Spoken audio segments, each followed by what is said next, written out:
Hello everyone, good morning. তোমরা সবাই কেমন আছো? আশা করি তোমরা সবাই খুব ভালো আছো, আর আমিও খুব ভালো আছি। Welcome back to my channel Arko Papiya lifestyle. তো দেখো, সকাল সকাল ঘুম থেকে উঠেই আমি ভিডিওটা স্টার্ট করেছিলাম। সকালের আশেপাশে সমস্ত কাজ কমপ্লিট করে জিনিসপত্রগুলো কেচে ধুয়ে আমি চলে এসেছিলাম উপরে মেলে দিতে। তো দেখো, বেশ কিছুটা জিনিসকে কাচাকুচি করেছিলাম। বাবার গেঞ্জি, জামাইবাবু কাজ করছে, জামাইবাবুর কিছু গেঞ্জিপত্র ছিল, সেগুলো সব নিয়ে চলে এসেছি আমি কাচাকুচি করতে এই যে উপরের ঘরে। তো এক এক করে জিনিসগুলো আমি ধুয়ে সব মেলে দিচ্ছি, যেহেতু অনেকটাই জামা কাপড় ছিল, রৌদ্র হালকা হালকা সবে উঠেছে সেই সময়তে। তো দেখো, সকাল সকাল সমস্ত কাজ কমপ্লিট করেছি, সেগুলো আর তোমাদের সাথে শেয়ার করতে পারিনি। আমার ঘর ঝাড় দেওয়া, ঘর মোছা, বিছানা গোছানো, এগুলো সব কমপ্লিট হয়ে গেছে। তো জামা কাপড়গুলো মেলে দিয়ে আমি এই যে কিছু জামা কাপড় শুকিয়ে গেছিলো সেগুলোও নামিয়ে নিয়ে চলে যাচ্ছিলাম। যেহেতু এখন শীত পড়ে গেছে, তো সেহেতু একটু বেলা করে স্নান করলে না জিনিসপত্র শুকায় না, তাই উপরেই মেলে দেওয়া ছিল। তো সেইগুলো সকালে নিয়ে চলে এসেছিলাম। তো দেখো, এইদিকে বসে পড়েছি। বাবার কিছু হাতা লম্বা জামা বের করে দিতে বলেছিল, যেহেতু একটু ঠান্ডা ঠান্ডা পড়েছে, সেহেতু একটু বলেছিল হাতা লম্বা জামাগুলো বের করে দিতে। তো জামা বের করে দেখি একটা দুটো জামার বোতাম উঠে গেছে, ছিঁড়ে গেছে কীভাবে কাচাকুচি করতে গিয়ে। তাই অন্য জামার থেকে দেখো বোতামগুলো আমি ছাড়িয়ে নিয়েছি, নিয়ে বাবার জামাতে খাটিয়ে দেবো।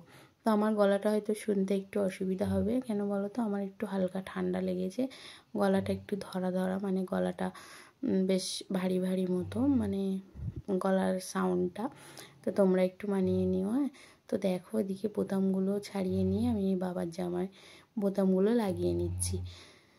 তো সেলাই কাজ মোটামুটি তো পারি আমি, তো সেই জন্য সকাল সকাল বসে পড়েছি, যেহেতু বাবা বলে গেছে, তো আমি আর দেরি করিনি, না তো পরে না মনে থাকবে না। তো তারপরে সমস্ত রান্নাবান্না কমপ্লিট করে সকালে সবাইকে খেতে দিয়ে আমি চলে এসেছিলাম ঘরে।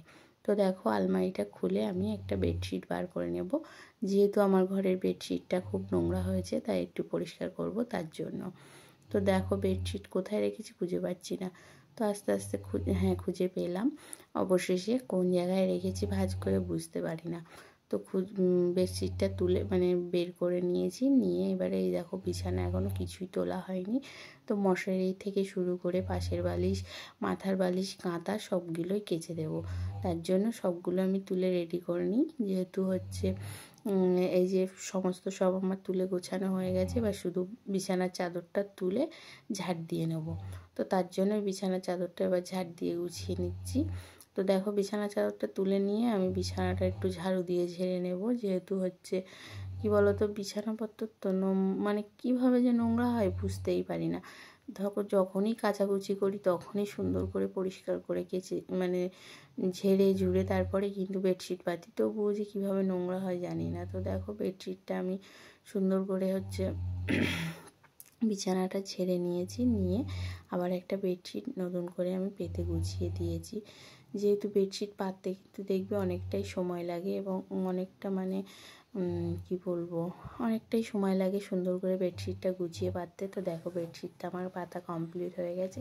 কেমন লাগছে তোমরা অবশ্যই কমেন্ট করে জানিও। এটা আমার বিয়ের সময় আমার মা আমাকে দিয়েছিল, যেহেতু আমার শীতকালে বিয়ে হয়েছিল তার জন্য। তো দেখো, সেই বেডশিটটা পাতা হয়ে গেলে ঘরটাকে না অন্যরকম লাগে। তো দেখো, ঘরের মধ্যে একটু আলো কম, তো তার জন্য তোমাদের একটু বুঝতে অসুবিধা হচ্ছে। তো দেখো, বেডশিটটা সোনালি কালার, খাটের রঙের সঙ্গে মিশে গেছে। ভেলভেটের বেডশিট, এটা একটু ঠান্ডা ঠান্ডা পড়লেই পাতলে ভালো হয়, যেহেতু গরমের সময় পাতলে কি বলো তো, ওতে শোয়া যায় না, খুব গরম পায়। ঠান্ডার সময় পাতলে একটু গরম হয়, তার জন্য। তো দেখো, তারপরে জিনিসগুলো নিয়ে আমি চলে এসেছিলাম কলপাড়ে। খাওয়া দাওয়া করার পরে তারপরে খেয়ে নিয়েছিলাম, তো খাওয়ার ভিডিওটা করতে পারিনি। কলপাড়ে এসে এই যে গামলার মধ্যে জল নিয়ে নিয়েছি, নিয়ে সার্ফ গুলে দিচ্ছি ভালো করে, যেহেতু সার্ফটা গুলে জিনিসগুলো পরিষ্কার করবো। যেহেতু মাথার বালিশ থাকে, তো একটু তেলচিটে ভাব হয়ে যায়, যেহেতু মাথায় তেল দেওয়া হয়, তার জন্য। তো নোংরা তো হতে দিই না, তবুও যে কোথা থেকে এত ময়লা আর এত নোংরা হয় বুঝতেই পারি না। তো এক এক করে মাথার বালিশগুলো প্রথমে ভালো করে চটকে নেব।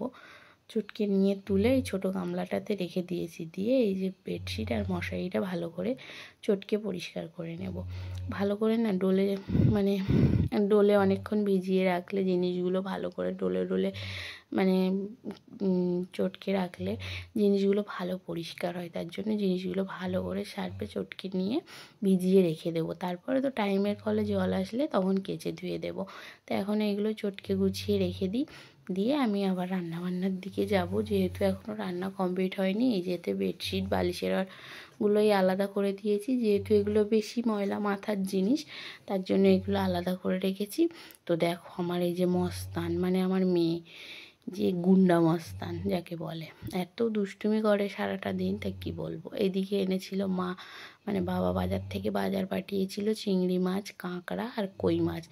তো মা মাছগুলো কাটছিল, আমি বললাম তাহলে কাঁকড়াগুলো কাটা হয়ে গেছে তো আমি একটু কেটে পরিষ্কার করে দিই। তো দেওয়ার পরে না কী সবজি এনেছিল মানে কি রান্না হবে সেটা না আর ভিডিও করতে পারিনি, যেহেতু একটু তাড়াহুড়োর মধ্যে ছিলাম। হঠাৎ করেই ফোন করে জানতে পারলাম যে স্কুলে যেতে হবে, মানে আমাদের নেমেছি স্কুলে, আমার ভোটার কার্ডটা ট্রান্সফার হয়নি, তার জন্য তো জিনিসগুলোও কাচতে পারিনি। তাড়াহুড়ো করে স্নান করে চলে গেছিলাম সেই স্কুলে। সেখান থেকে এসে মাম্মামকে খাইয়ে ওকে ঘুম পাড়িয়ে আমি নিজে খেয়ে তারপরে এই সেই জিনিস চটকানো ছিল সেগুলোই বিকেলবেলা উঠে কেচে এই যে মেলে দিচ্ছি। তখন প্রায় সন্ধ্যে 4টে মানে বিকাল 4টে 4:30 বেজে গেছে, বেশ ঘোর ঘোর। তো দেখো তোমরা বুঝতেই পারছো বেশ অন্ধকার নেমে গেছে। জিনিসগুলো আমি তখন মেলে দিচ্ছি, যেহেতু চটকানো ছিল মানে সার্ফে বোড়ানো ছিল জিনিসগুলো, তার জন্য তো জিনিসগুলো পরিষ্কার করে মেলতেই হবে। তাই এক এক করে আমি সব জিনিসগুলো কেচে ধুয়ে এই যে মেলে দিচ্ছি। আবার এখন স্নান করলাম, যেহেতু হচ্ছে জিনিসপত্র কাচাকুচি করতে গিয়ে ভিজে গেছি, সেহেতু এক্ষুনি আবার স্নান করেছি। তো আমি কালকে ভিডিও দিতে পারিনি, তার জন্য তোমরা হচ্ছে কিছু মনে করো না। এবার থেকে ডেলি ভিডিও দেওয়ার চেষ্টা করব, ছোট হোক ও বড় হোক। তো তোমরা সবাই আমার পাশে থেকে আমার ভিডিওটা দেখে আমার পাশে সবাই থেকো, আমাকে সাপোর্ট করো আর এবং ভালোবাসা দিও। দেখবে তোমাদের ভালোবাসার টানেই আমি প্রত্যেক দিন মানে ভালো ভালো ভিডিও তোমাদের সামনে নিয়ে আসার চেষ্টা করব। তো দেখো সমস্ত জিনিস আমার মেলা হয়ে গেছে, বেশ ঘোর ঘোর হয়ে গেছে, তো অতটা ভালো বোঝা যাচ্ছে না। তো তারপরে সন্ধেবেলা দেখো জামাইবাবু এসেছিলো, মানে যে দিদিভাইটা অসুস্থ না সেই দিদিভাইটা, মানে ওই জামাইবাবুটা মানে আমার বড় জামাইবাবু। আমার নন্দাই তো কাজ করছে, ওটা আরেকটাও নন্দাই, ওটা জ্যাঠা শ্বশুরের জামাই। তো জামাইবাবু এসছে বলে যে চা করলাম। তো জামাইবাবু কিছু চপ টপ এনেছিল, তাই মুড়ি দিয়ে চপ দিয়ে খেতে দিলাম, আর এদিকে চা করে নিয়েছি। তো এই যে চা সবাইকে খেতে দিয়েছি, এই জামাইবাবু আর হচ্ছে এই দিদিভাই বসে বসে মানে চা মুড়ি খাচ্ছে আর গল্প করছে।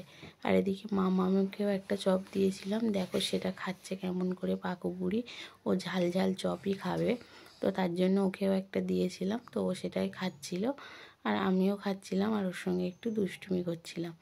তো চাটা করে সবাইকে খেতে দিয়েছি, যেহেতু একটা দাদা কাজ করছিল আর জামাইবাবুরাও ছিল, তাদেরকে খেতে সবাইকে দিয়েছি। তো তার জন্য হচ্ছে মানে বেশ গল্প করে সন্ধেবেলাটা কাটলো। তো আমার ভিডিও তোমাদের কেমন লাগছে অবশ্যই কমেন্ট করে জানিও, আর আমাকে এইভাবে ভালোবেসে আমার পাশে থেকো। টাটা।